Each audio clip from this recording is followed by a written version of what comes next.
But by the early 1970s, the opening of a new chapter in Scotland's economic history gave the Scottish nationalists an unexpected boost.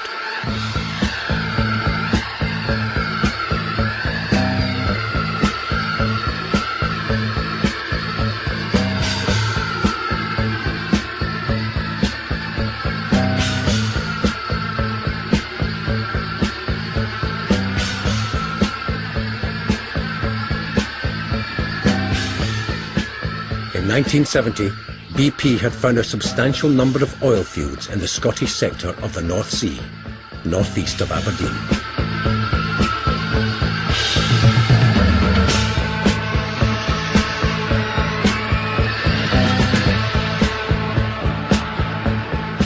For politicians struggling with a failing economy, it seemed like an answer to all their prayers.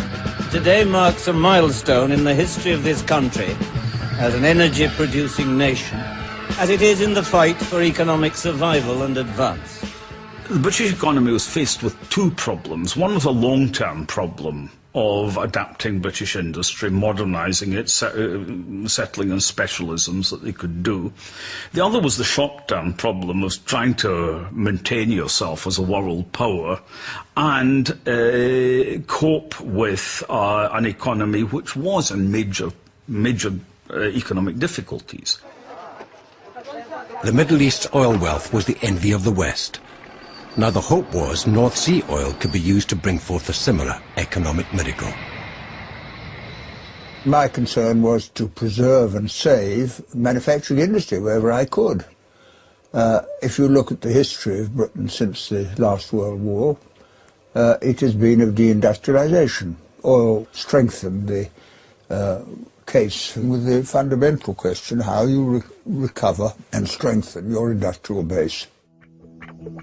The other advantage of the discovery in the North Sea was self-sufficiency. Britain would no longer be reliant on its supply from the volatile Middle East. In 1969, Colonel Gaddafi had seized power in Libya in a military coup.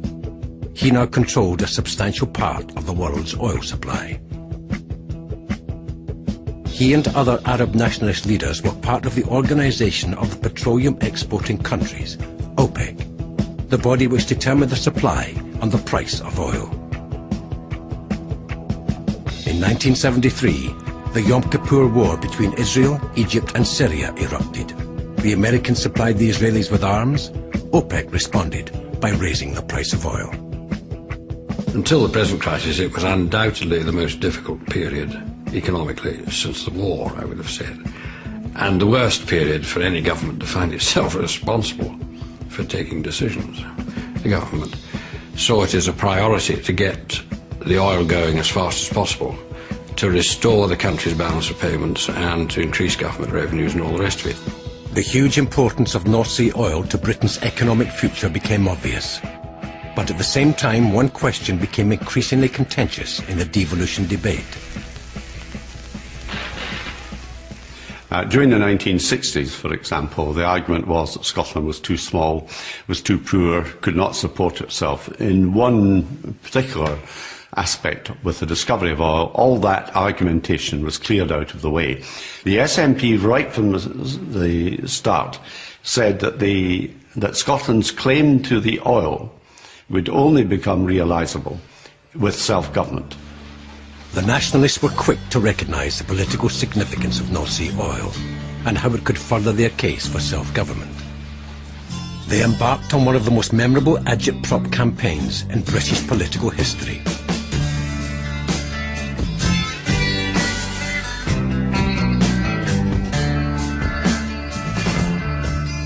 The message began to have an impact. The prospect of a future Scottish Assembly no longer seemed so distant, as the SNP started to gain political clout. Oil has given British politics a new dimension.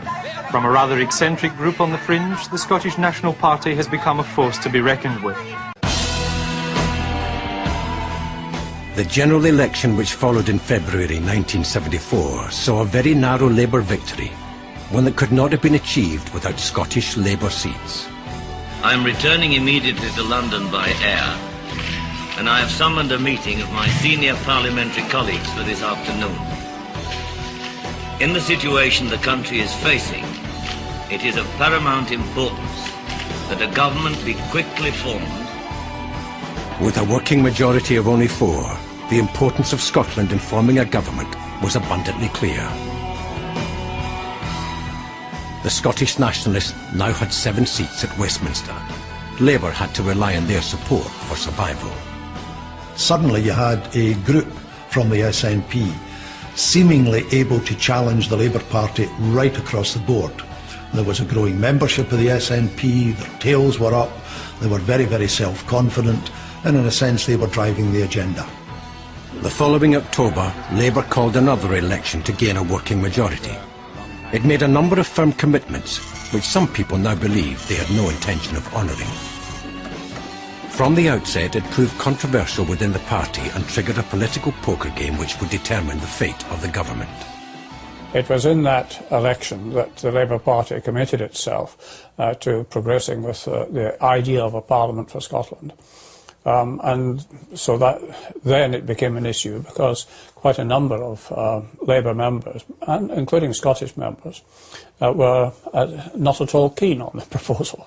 There were a substantial number of highly respected Scottish Labour MPs who were against the proposals and made it clear that was their view. People like Robin Cook, for example, were very, very hostile to the proposals and campaigned against them. The Scottish Labour MPs who opposed their own government argued their case on constitutional grounds. I thought that it would eventually lead to the breakup of Britain. And I'm a great believer in the unity of the British state. Scottish nationalists smelt a rat. They believed Labour's public commitment to an assembly masked a hidden agenda. The promise of devolution was being dangled in return for support in a hung parliament. It was a shotgun marriage. They didn't want it from the beginning. It wasn't fully in their manifesto in February '74. It was only public demand and the threatened loss of Labour seats that forced the Downing Street to concede the issue again. And they didn't want it, they didn't like it, and some people in the civil service and in the cabinet thought that there was a danger of Scotland becoming independent and taking the oil with them. Well, that of course is absolute rubbish. I mean, we spent years in the House of Commons getting this legislation onto the statute books. The suggestion that we weren't serious about it is just absolutely ludicrous.